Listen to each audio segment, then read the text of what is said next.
under Andrew Berry, so let's preface it with that. Haven't used a first or second round pick on a wide receiver. They've used 2 third-round picks, Tillman one, Schwartz, who they were going for speed, and it just didn't work out.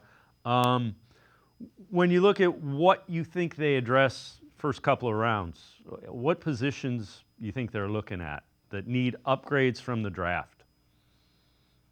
Well, obviously, you got to start. One thing is whether you like it or not, Batonio and the interior guys are fantastic when they're getting up there. So you got to start looking for some interior linemen.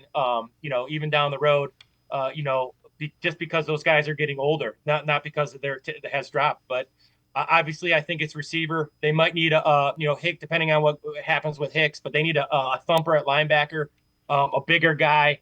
That would be helpful. I love the Peyton Wilson last year. I think he's a guy who fits the scheme well. So a bigger guy who can really, really run at linebacker.